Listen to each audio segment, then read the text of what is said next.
जय हिंद दोस्तों। यदि आप UP triple S C PET exam की तैयारी कर रहे हैं तब ये क्लास आपके लिए है। इस क्लास में आप लोग जीके जीएस से संबंधित प्रश्नों को लगाएंगे जो कि एमसीक्यू टाइप के फॉर्मेट में दिए गए हैं। इसलिए आप क्लास को पूरा देखें, कहीं से भी स्किप ना करें, क्योंकि इस क्लास से आपको काफ़ी लाभ मिलने वाला है। चलिए शुरू करते हैं। पहला प्रश्न है कि ऋग्वेद में गंगा नदी का उल्लेख कितनी बार हुआ है। यह प्रश्न UP triple S C PET के एग्ज़ाम में 2021 के पेपर में पूछा जा चुका है। हो सकता है आपसे ये पुनः पूछ ले, तब इसका सही जवाब होगा एक बार। गंगा नदी का उल्लेख ऋग्वेद में कितनी बार हुआ है? एक बार हुआ है।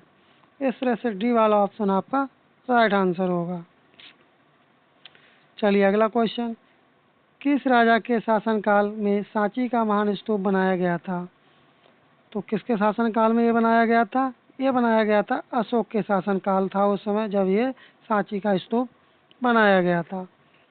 चलिए अगला क्वेश्चन, इस क्लास में आपको 50 क्वेश्चन देखने को मिलेंगे जो कि सभी इंपॉर्टेंट क्वेश्चंस लिए गए हैं।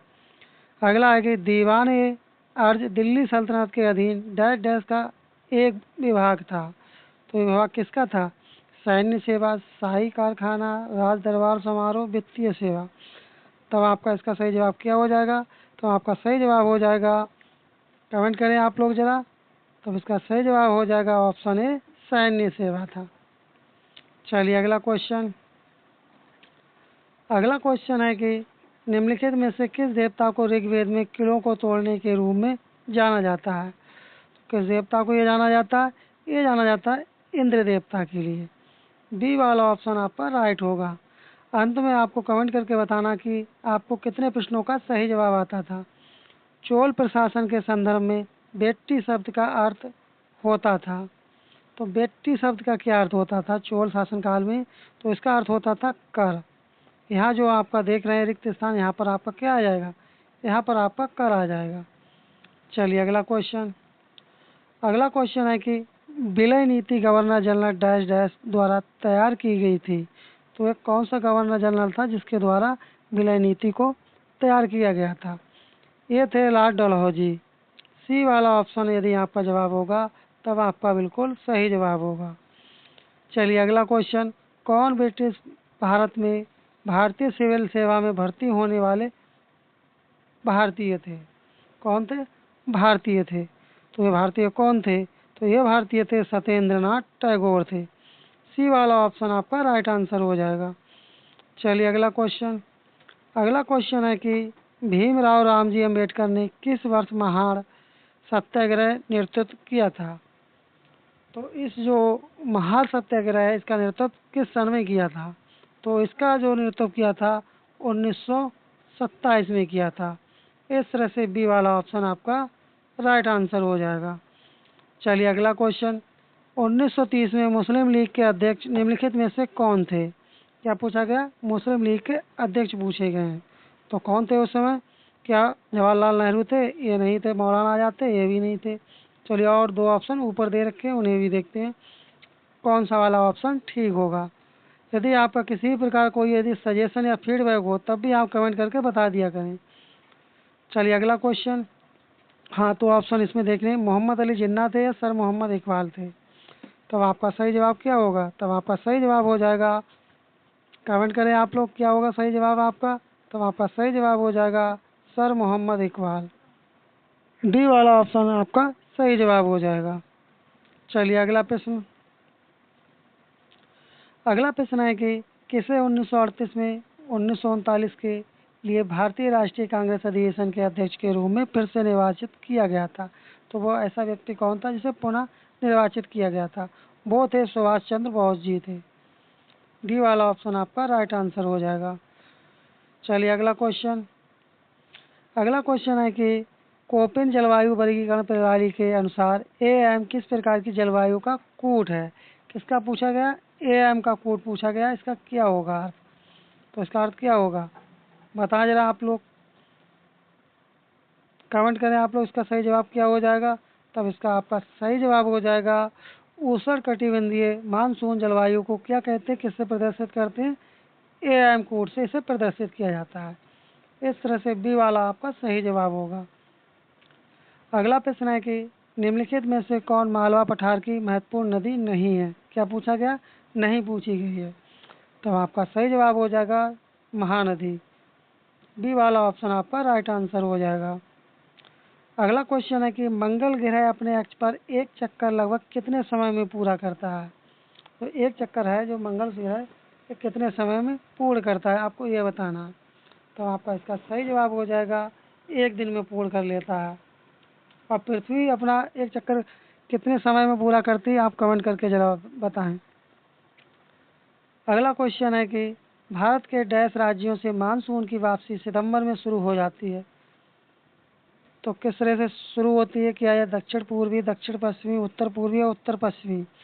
तो आपका सही जवाब आपका हो जाएगा उत्तर पश्चिमी। डी वाला ऑप्शन आपका राइट आंसर हो जाएगा।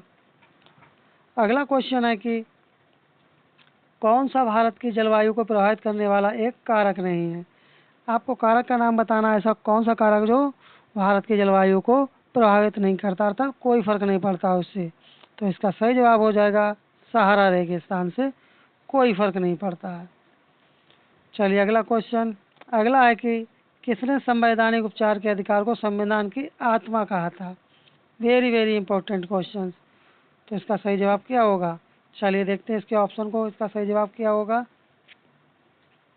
कमेंट कर दें आप लोग जरा, इसका सही जवाब क्या हो जाएगा।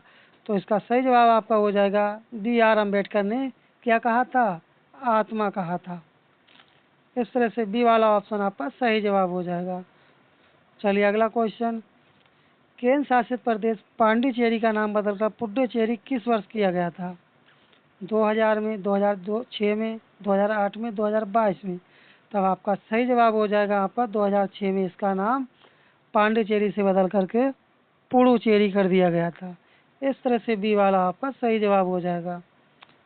अगला क्वेश्चन है कि किसे वर्ष 1947 में स्वतंत्र भारत का पहला कानून मंत्री? पहली बार यदि क्वेश्चन होते हैं तो वो एग्जामिनर पूछ लेता है। तो आपका सही जवाब क्या हो जाएगा? कमेंट करें आप लोग, आपका सही जवाब क्या होगा। तब आपका सही जवाब हो जाएगा डॉक्टर B.R. अम्बेडकर। जो स्वतंत्र भारत के जो पहले कानून मंत्री थे वो कौन बने थे? Doctor B.R. अम्बेडकर बने थे। चलिए अगला क्वेश्चन। अगला क्वेश्चन है कि कौन सी रिट केवल न्यायिक और अर्ध न्यायिक निकायों के विरुद्ध जारी की जाती है? तो रिट का आपको नाम बताना। ये रिट होती है निषेधाज्ञा और प्रतिप्रेषण लेख। सी वाला ऑप्शन आपका सही जवाब हो जाएगा। चलिए अगला क्वेश्चन। अगला है कि भारत के संविधान की 10वीं अनुसूची के अलावा अन्य मामलों के लिए राज्य विधानसभा के सदस्यों की अयोग्यता का निर्धारण कौन करता है? तो निर्धारण पूछा गया, ये करता है राज्यपाल करता है। बी वाला ऑप्शन आपका राइट आंसर हो जाएगा। चलिए अगला क्वेश्चन है। अगला है कि 1991 की नई उदार आर्थिक नीति के परिचय के साथ भारतीय अर्थव्यवस्था ने इसके अलावा निम्नलिखित सभी के माध्यम से मौजूदा आर्थिक और समस्याओं को संबोधित किया है। तो किसके अंतर्गत किया गया है? औद्योगिकरण, वैश्वीकरण, निजीकरण और उदारीकरण। तो आपका सही जवाब आपका हो जाएगा औद्योगिकरण। ये वाला ऑप्शन आपका राइट आंसर हो जाएगा। चलिए अगला क्वेश्चन। अगला क्वेश्चन है कि कृषि विपणन की आधारभूत संरचना AMI कब से प्रभावित हुआ था? तो ये जो प्रभावित हुआ था अप्रैल 2014 से प्रभावी हुआ था। चलिए अगला क्वेश्चन देखते हैं। अगला क्वेश्चन है कि निम्नलिखित में से कौन सा भारतीय अर्थव्यवस्था का एक प्रमुख लक्षण है? तो आपको लक्षण बताना है। तो ये लक्षण हो जाएगा मिश्रित अर्थव्यवस्था। आपको पता होगा कि मिश्रित अर्थव्यवस्था किसे कहते हैं? जिसमें निजी और सरकार दोनों का मिलकर के सहयोग होता है, तो उसे कहते हैं मिश्रित अर्थव्यवस्था कहते हैं। चलिए बढ़ते हैं अपने अगले प्रश्न की तरफ। अगला प्रश्न है कि निम्नलिखित में से कौन सी हरित क्रांति के दौरान लाई गई कृषि विधि का घटक नहीं रहा? तो कौन सा था जो घटक नहीं था? वह था अधिकतम कीमतों की गारंटी नहीं थी उसमें। चलिए अगला क्वेश्चन। अगला है कि अविकसित अर्थव्यवस्था की विशेषता है। तो इसकी विशेषता क्या होती है? कृषि प्रधानता होती है। चलिए अगला क्वेश्चन। अगला क्वेश्चन है कि विद्युत वाहक बल को मापने के लिए किस उपकरण का उपयोग किया जाता है? तो उसका नाम बताना, किसका प्रयोग करते हैं? आप प्रयोग करते हैं पोटेंशियोमीटर का। बी वाला ऑप्शन आपका सही जवाब हो जाएगा। और पोलारीमीटर का प्रयोग किस में करते हैं, आप जरा कमेंट करके बताएं। अगला क्वेश्चन है कि साफ आकाश नीला क्यों दिखाई देता है? आपने देखा होगा अक्सर कि जो आकाश में जब धुंध नहीं होती है तो आकाश बिल्कुल नीला दिखाई देता है। तो ये नीला किसके कारण दिखाई देता है, आपको यह बताना है। तो नीला किसके कारण दिखाई देता है? ये आपको दिखाई देता है प्रकाश के प्रकीर्णन के द्वारा, यह आपको नीला दिखाई देता है। और यह प्रश्न कई बार पूछा जा चुका है, इसलिए आप अच्छे से इसे तैयार कर लें। चलिए अगला क्वेश्चन। अगला है कि कौन एक अंतस्रावी ग्रंथि है? ये भी क्वेश्चन पूछा जा चुका है कई बार। तो इसका सही जवाब आपका हो जाएगा पीयूष ग्रंथि, जो कि अंतस्रावी ग्रंथि है। चलिए अगला क्वेश्चन। अगला है कि म्यूरिएटिक अम्ल का रासायनिक सूत्र क्या पूछा गया? म्यूरिएटिक एसिड का केमिकल फार्मूला पूछा गया। तो उसका केमिकल फार्मूला क्या होता है? HCl, जिसे हाइड्रोक्लोरिक अम्ल भी कहते हैं। जो सबसे ज़्यादा नाम लिया जाता है वह HCl का हाइड्रोक्लोरिक अम्ल के नाम से जाना जाता है। लेकिन इसमें इन्होंने क्या दिया? म्यूरिएटिक एसिड किसे कहते हैं, इसका उपनाम या दूसरा नाम है इसका। चलिए बढ़ते हैं अपने अगले प्रश्न की तरफ। इसमें पूछा गया कि इलेक्ट्रॉन की खोज कब की गई थी?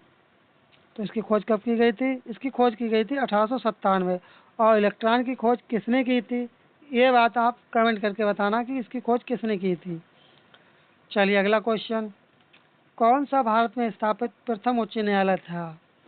क्या बॉम्बे, कलकत्ता, दिल्ली या मद्रास? तब आपका राइट आंसर हो जाएगा कलकत्ता उच्च न्यायालय। एक ऐसा उच्च न्यायालय था जो भारत का पहला उच्च न्यायालय था। चलिए अगला क्वेश्चन। अगला क्वेश्चन है कि सौर मंदिर भारत के किस राज्य में स्थित है? आपको बताना सौर मंदिर के बारे में बताना। तो ये किस राज्य में स्थित है? सौर मंदिर आपका तमिलनाडु राज्य में स्थित है। और उड़ीसा में कौन सा मंदिर स्थित है? सूर्य मंदिर स्थित है, जो कि ये भी क्वेश्चन कई बार पूछा जा चुका है। उड़ीसा के भुवनेश्वर में व पुरी में सूर्य मंदिर स्थित है। चलिए बढ़ते हैं अपने अगले प्रश्न की तरफ। अगला कि योग सुंदर देसाई एक अग्रणी नर्तक थे जिन्होंने स्वतंत्रता पूर्व युग में भारतीय नृत्य। चलिए ऊपर देखते हैं क्वेश्चन के लिए। और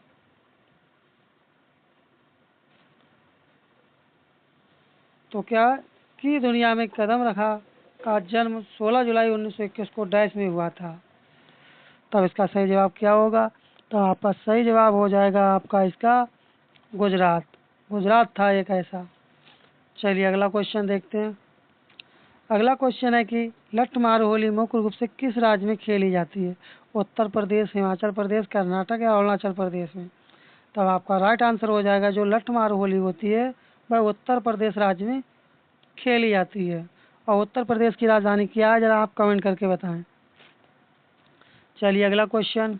अगला क्वेश्चन है कि डॉक्टर BR अम्बेडकर को वर्ष डैश डैश में भारत रत्न प्रदान किया गया था। जो BR अम्बेडकर थे उनके लिए जो भारत रत्न प्राप्त हुआ था वह किस सन में प्राप्त हुआ था?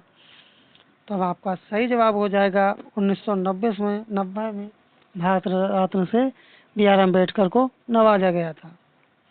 चलिए अगला क्वेश्चन। अगला है कि कौन सा संगठन वैश्विक नवाचार सूचकांक जारी करता है? तो ये बेसिकली जारी करता है इनसेड कार्नेल विश्वविद्यालय। बी वाला ऑप्शन आपका राइट आंसर हो जाएगा। चलिए बढ़ते हैं अपने अगले प्रश्न की तरफ। अगला है कि ठुमरी संगीत किस नृत्य शैली से संबंधित है? तो किस नृत्य शैली से इसका संबंध है? इसका संबंध है कथक नृत्य शैली से। चलिए अगला क्वेश्चन देखते हैं। अगला है कि दुर्गा पूजा का त्योहार डैश पर देवी दुर्गा की विजय का जश्न मनाने के लिए मनाया जाता है। तो इसका आपका राइट आंसर हो जाएगा महिषासुर। डी वाला ऑप्शन आपका राइट आंसर होगा। चलिए अगला क्वेश्चन। भीतरकनिका राष्ट्रीय उद्यान किस राज्य में स्थित है? केरल, मेघालय, गोवा या उड़ीसा में? तब आपका राइट आंसर हो जाएगा उड़ीसा राज्य में स्थित है। आपको क्लास कैसी लग रही कमेंट करके अवश्य बताएं। यदि आपको क्लास अच्छी लग रही है और अभी तक चैनल पर नए चैनल सब्सक्राइब नहीं किए तो चैनल को सब्सक्राइब कर लें और क्लास को लाइक कर दिया करें। और यदि आप इस क्लास की PDF प्राप्त करना चाहते हैं तो उसका लिंक डिस्क्रिप्शन बॉक्स में लगा दिया जाता है एवरी वीडियोज में, वहाँ से आप प्राप्त कर सकते हैं। अगला है कि विश्व का वह एकमात्र देश कौन सा है जहाँ बाघ और शेर दोनों पाए जाते हैं? बाघ और शेर दोनों पाए जाते हैं, तो कौन सा देश है ऐसा आपका? तो आपका ऐसा देश है भारत। डी वाला ऑप्शन आपका राइट आंसर होगा। अगला क्वेश्चन है कि भारत का पहला सीमावर्ती सौर गांव कौन सा बना है? तो ये आपका बना है मसाली। और मसाली किस राज्य में है? मसाली जो है किस राज्य में है आपको ये कमेंट करके बताना है। चलिए अगला क्वेश्चन है कि IFC ने भारत के पहले सस्टेनेबिलिटी लिंक्ड बॉन्ड में कितने मिलियन डॉलर का निवेश किया है? तो ये निवेश किया है 98.35 मिलियन का निवेश किया है। किसने? IFC ने। चलिए अगला है कि भारत के किन दो शहरों को जनवरी 2025 में रैमसर वेटलैंड सिटी के रूप में मान्यता प्राप्त हुई है? तो इसका राइट आंसर आपका हो जाएगा इंदौर और उदयपुर। सी वाला ऑप्शन आपका राइट हो जाएगा। चलिए अगला क्वेश्चन, भारत की पहली AI संचालित क्रेडिट कार्ड विशेषक सेवा चेक विजर किस कंपनी ने शुरू की है? तो आपको इसका कंपनी का नाम बताना है। ये कंपनी है चेक डिजिटल प्राइवेट लिमिटेड। सी वाला ऑप्शन आपका राइट आंसर हो जाएगा। चलिए अगला क्वेश्चन है, किस पूर्व भारतीय मुख्य न्यायाधीश के जनवरी 2025 में पद्म विभूषण से सम्मानित किया गया था?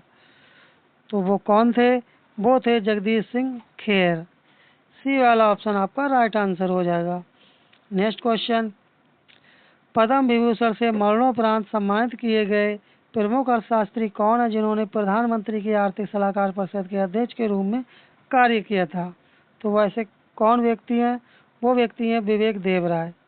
बी वाला ऑप्शन आपका राइट आंसर हो जाएगा। चलिए अगला क्वेश्चन, इसमें आपको बताना कि ICICI बैंक और टाइम्स इंटरनेट ने कौन सा नया क्रेडिट कार्ड लॉन्च किया है? तो क्रेडिट कार्ड बताना है आपके लिए, तो ये क्या है? Times black. बी वाला ऑप्शन आपका राइट आंसर हो जाएगा। इस तरह के प्रश्नों APSS पैट के एग्जाम में एग्जामिनर पूछ लेता है। अगला क्वेश्चन है कि दिसंबर 2024 में किस क्रिकेटर को किस ब्रांड का नियुक्त किया गया है? तो किसे नियुक्त किया गया है? ये नियुक्त किया गया है सचिन तेंदुलकर के लिए। सी वाला ऑप्शन आपका राइट आंसर हो जाएगा। चलिए अगला क्वेश्चन, जनवरी 2025 में दिगांतर कंपनी ने कौन सा सैटेलाइट लॉन्च किया है? वेरी इंपॉर्टेंट क्वेश्चन है। तो इसका सही जवाब आपका हो जाएगा स्कॉट ने। बी वाला ऑप्शन आपका राइट आंसर होगा। चलिए एक क्वेश्चन और है जो कि ये हिंदी का क्वेश्चन है, इसे देख लेते हैं। तो इसमें क्या पूछा गया है? योग रूढ़ शब्द है, तो इसके बारे में आपको बताना योग रूढ़ शब्द क्या है? योद्धा है क्या, दशानन, राक्षस या सुर है? तब आपका राइट आंसर हो जाएगा ये आपका दशानन है। इस तरह से बी वाला ऑप्शन आपका राइट आंसर होगा। आपको क्लास कैसी लगी कमेंट करके अवश्य बताएं।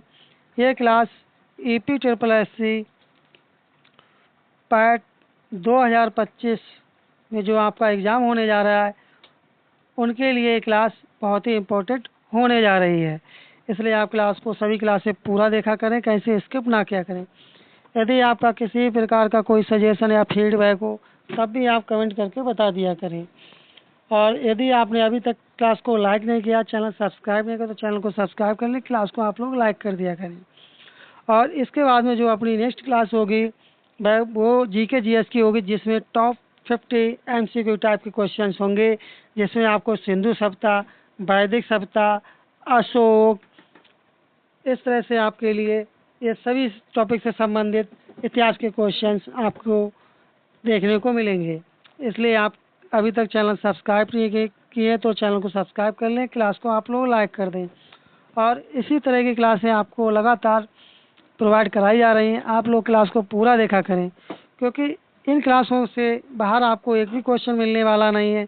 यदि आप तैयार करेंगे तो आपको इन क्लासों से जीके जीएस का सभी मटेरियल क्वेश्चंस आपके APSS पैट एग्जाम में आपको देखने को मिल जाएंगे। चलिए मिलते हैं जल्दी नेक्स्ट क्लास में, तब तक के लिए धन्यवाद।